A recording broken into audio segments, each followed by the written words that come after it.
Bonjour, aujourd'hui nous allons apprendre à trouver un intervalle de fluctuation dans le cas de la loi binomiale. Nous allons réaliser une expérience aléatoire dans laquelle la variable aléatoire va suivre une loi binomiale. Nous prenons un dé équilibré, en jaune là, et nous allons lancer ce dé équilibré 50 fois. Nous nous intéressons au nombre d'apparitions de la phase 6.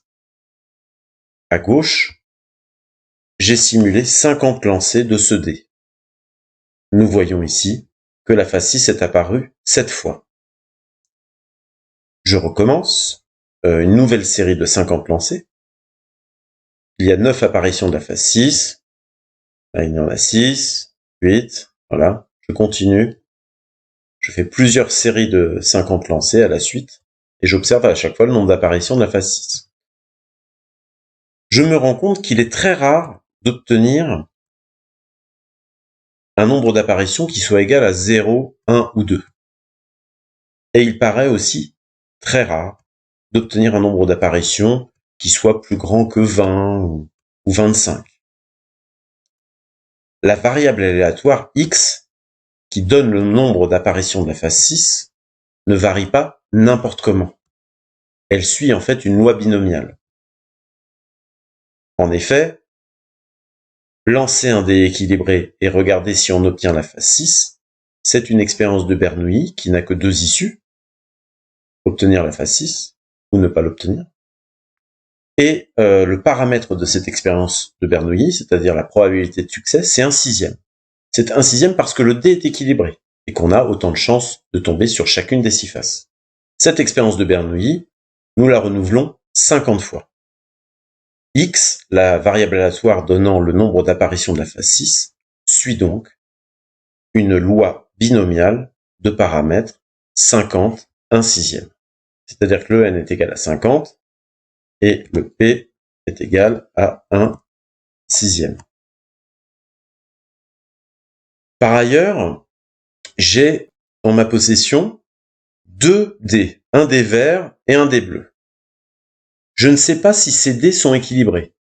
Ce que je sais, c'est que sur une série de 50 lancés, j'ai obtenu 18 apparitions de la phase 6 avec le dé vert, et avec le dé bleu, j'ai obtenu 13 apparitions de la phase 6.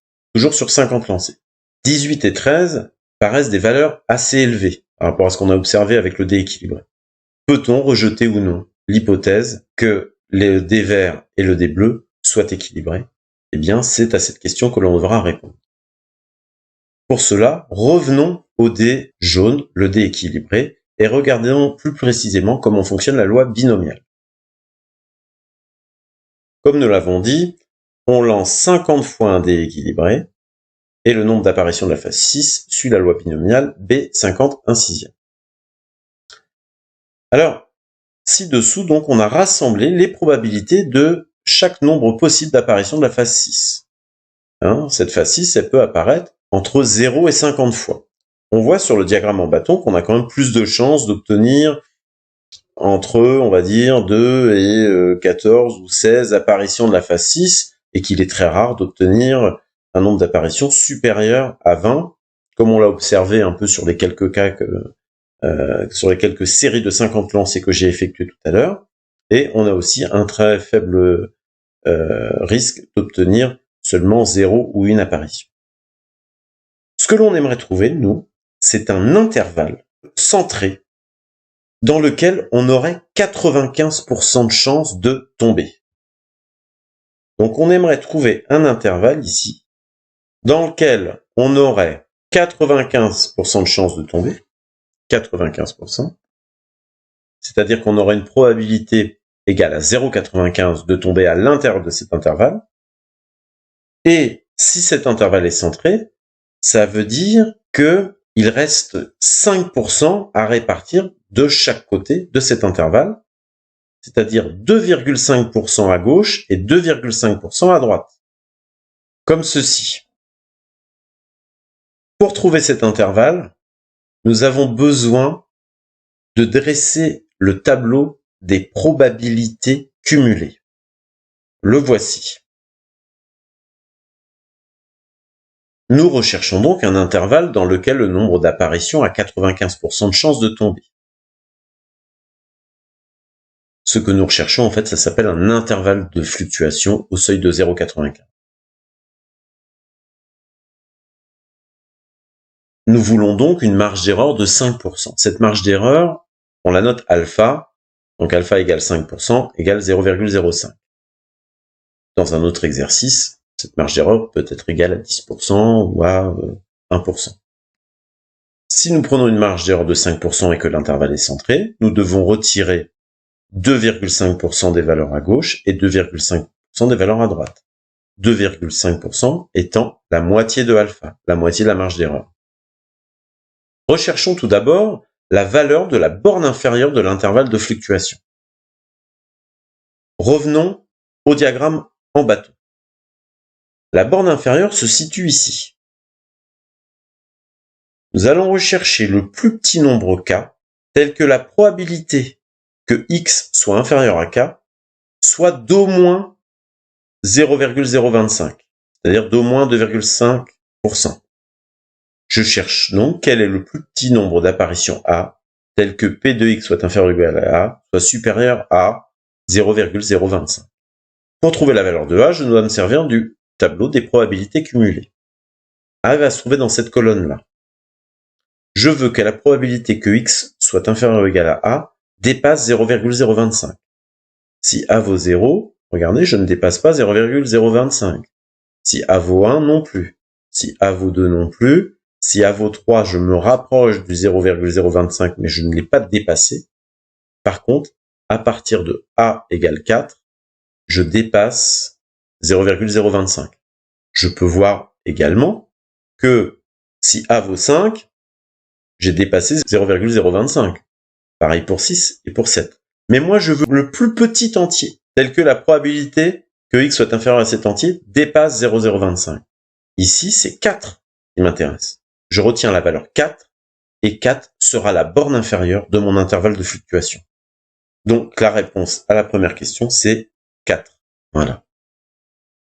Maintenant, quelle est la borne supérieure de l'intervalle de fluctuation? Revenons au diagramme en bâton. Ma borne supérieure se trouve ici. En gros, je veux que la probabilité que x soit inférieur à cette borne, je veux que la probabilité soit supérieure à 95% plus les 2,5% du début, c'est-à-dire à 97,5%.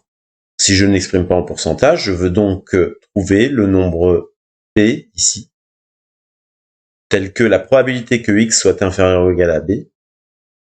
Ben, je veux que cette probabilité soit au moins égale à 0,975. 0,975, c'est la somme des deux probabilités.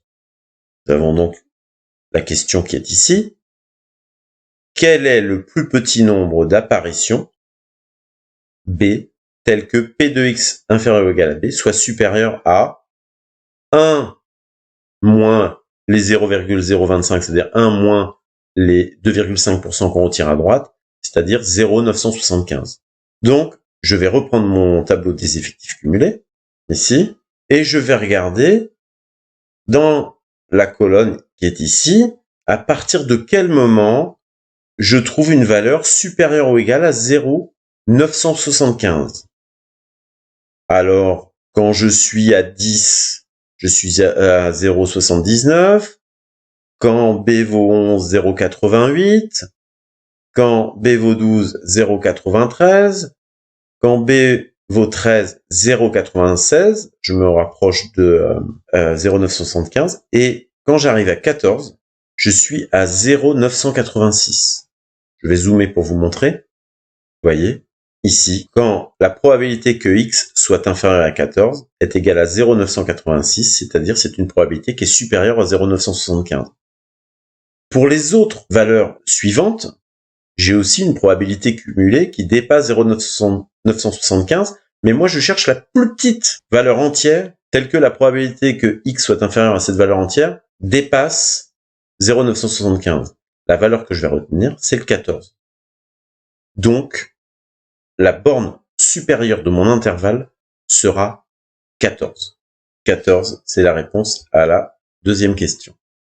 Je peux donc conclure que l'intervalle de fluctuation au seuil de 0,95 associé à x est 4,14. En gros, le nombre d'apparitions de la phase 6 a 95% de chance d'être compris entre 4 et 14. Revenons au problème posé en début de vidéo. Nous avions 2 dés, un dé vert et un dé bleu. On ne savait pas si ces dés étaient équilibrés ou non. Avec le dé vert, sur une série de 50 lancés, nous avions obtenu 18 apparitions de la phase 6. À partir de ce résultat, peut-on penser que le dé est équilibré ou doit-on rejeter cette hypothèse? Eh bien, l'intervalle de fluctuation que l'on a trouvé va nous permettre de répondre à cette question-là. Donc, sur 50 lancés, avec le dé vert, on a obtenu 18 apparitions de la phase 6. Or, l'intervalle de fluctuation au seuil de 0,95, il est de 4,14. 18 n'appartient pas à cet intervalle-là. Il sort de l'intervalle 4,14. Dans ces cas-là, on dit que l'on peut rejeter l'hypothèse que le dé est équilibré. Et comme on a un intervalle de fluctuation au seuil de 0,95, vous vous souvenez, 95% de chance de tomber à l'intérieur de cet intervalle-là, eh bien nous allons dire que nous pouvons rejeter cette hypothèse avec un risque de 5%. Donc la conclusion que vous devez retenir, c'est celle-là. On peut rejeter avec un risque de 5% l'hypothèse que le dé est équilibré. Maintenant, passons au dé bleu. Avec le dé bleu, nous avons vu que sur 50 lancés, on avait obtenu 13 apparitions de la phase 6. Or, le 13, il appartient à l'intervalle de fluctuation au seuil de 0,95 que l'on a trouvé. Lorsque le nombre d'apparitions que vous obtenez avec ce dé bleu appartient à l'intervalle, à ce moment-là, vous devez conclure qu'on ne peut rejeter l'hypothèse que le dé est équilibré. Mais là, vous n'écrivez pas avec un risque de 5%. Là, on n'est pas capable d'évaluer aussi précisément le risque que l'on prend. Donc, si je résume les deux cas que nous venons de voir, lorsque le nombre d'apparitions que vous obtenez avec un dé, on va dire, dont vous ne savez pas s'il est équilibré ou non, lorsque ce nombre d'apparitions sort de l'intervalle, vous rejetez l'hypothèse que le dé est équilibré, que le dé est normal, et vous le rejetez cette hypothèse avec un risque de 5%, lorsque le nombre d'apparitions appartient à l'intervalle de fluctuation, là, vous concluez seulement on ne peut pas rejeter l'hypothèse que le dé est équilibré. C'est-à-dire que la situation est normale. Que le résultat obtenu est conforme au modèle, le modèle donné par un dé équilibré. Dans cette vidéo, nous avons vu la définition d'un intervalle de fluctuation au seuil de 0,95 dans le cas de la loi binomiale. Puis, avec le dé vert et le dé bleu, nous avons vu deux applications possibles de cet intervalle de fluctuation. L'application la plus intéressante étant celle du dé vert, puisque dans le cas du dé vert, nous avons pu dire que nous rejetions l'hypothèse que le dé était équilibré. Nous avons rejeté cette hypothèse-là en connaissant notre marge d'erreur, en connaissant le pourcentage de risque que nous prenions en affirmant cela. Et ce risque, il est de 5% dans le cas d'un intervalle de fluctuation au seuil de 0,95. Merci de votre attention.